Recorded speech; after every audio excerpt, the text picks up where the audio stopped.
اللهم صل على محمد وعلى آله وأصحابه وبارك وسلم تسليما كثيرا بسم الله الرحمن الرحيم نحمده ونصلي ونسلم على رسوله الكريم۔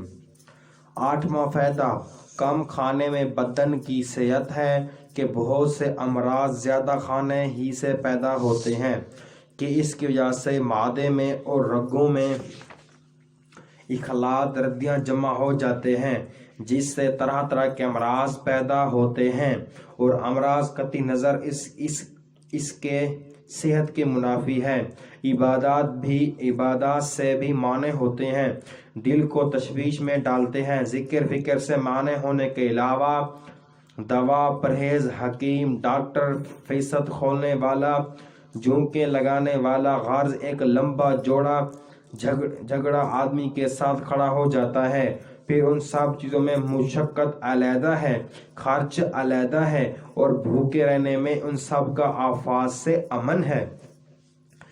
کہتے ہیں کہ ہارون رشید رحمۃ اللہ علیہ ایک مرتبہ چار ماہر حکیموں کو جمع کیا، ایک ہندی ماہر، دوسرا رومی انگریزی، تیسرا عراقی، چوتھا سعودی سوات کا رہنے والا، اور چاروں سے دریافت کیا کہ کوئی ایسی دوا بتاؤ جو کسی چیز کو نقصان نہ کرتی ہو۔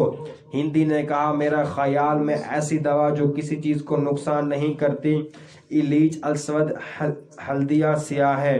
عراقی نے کہا کہ میرے خیال میں حب الرشد البیض جس کو فارسی میں تخیم سپند اور ہندی میں ہالون کہتے ہیں۔ رومی نے کہا کہ میرے نزدیک گرم پانی ہے، یعنی وہ کسی چیز کو مؤثر نہیں ہے۔ سوادی نے کہا کہ یہ سب غلط ہیں، ہلدیہ معدے کو رونت ہے، پاؤں سے کسی چیز کو ملسنت اور یہ بیماری ہے، اس کے علاوہ جگر کے لیے بھی مضر ہے۔ زکریہ اور حب الرشد معدے میں پھلسن پیدا کرتا ہے اور گرم پانی معدے کو ڈھیلا کرتا ہے۔ ان سب طبیبوں نے کہا کہ پھر تم بتاؤ ایسی کیا دوا ہے جو کسی کو نقصان نہیں کرتی۔ سوادی نے کہا کہ کھانا اس وقت تک نہ کھائیں جائے جب تک خوب رغبت پیدا نہ ہو اور ایسی حالت میں ختم نہ کیا جائے کہ زیادہ رغبت باقی ہو۔ بقیہ تینوں طبیبوں نے اس کی رائے سے اتفاق کیا۔ ایک فلسفی حکیم کے سامنے حضور صلی اللہ علیہ وسلم کا ارشاد نقل کیا گیا کہ تہائی پیٹ کھانے کے لیے، تہائی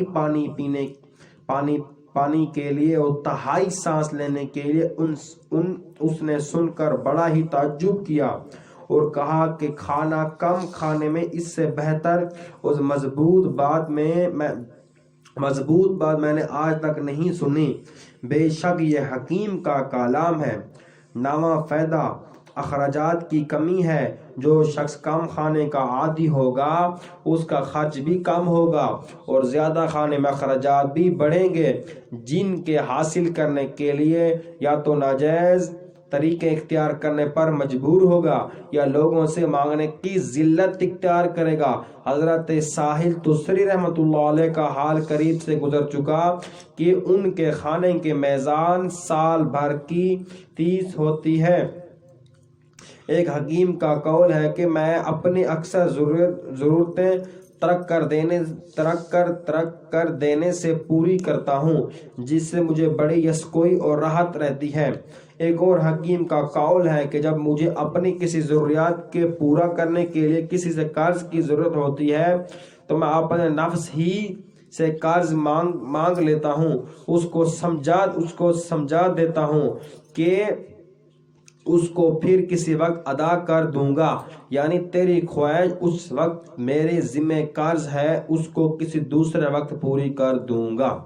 حضرت ابراہیم ادہم رحمۃ اللہ علیہ جب کسی چیز کا نرخ معلوم کرتے کہ وہ بہت گرا ہے تو اپنے دوستوں سے فرماتے کہ اس کو چھوڑ کر عرضہ کر دو۔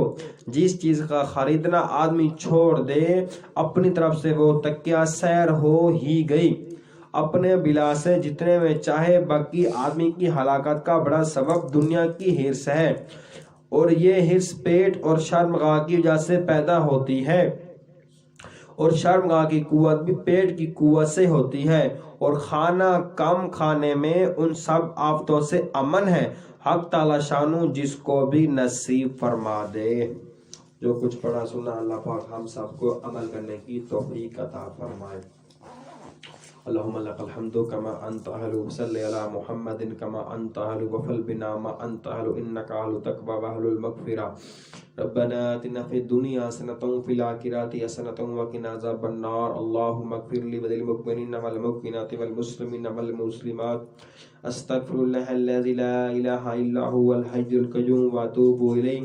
صلی اللہ تعالی علی خیر خلقہ محمد وعلی آلہ واصحابہ اجمعین برحمتک یا ارحم الراحمین۔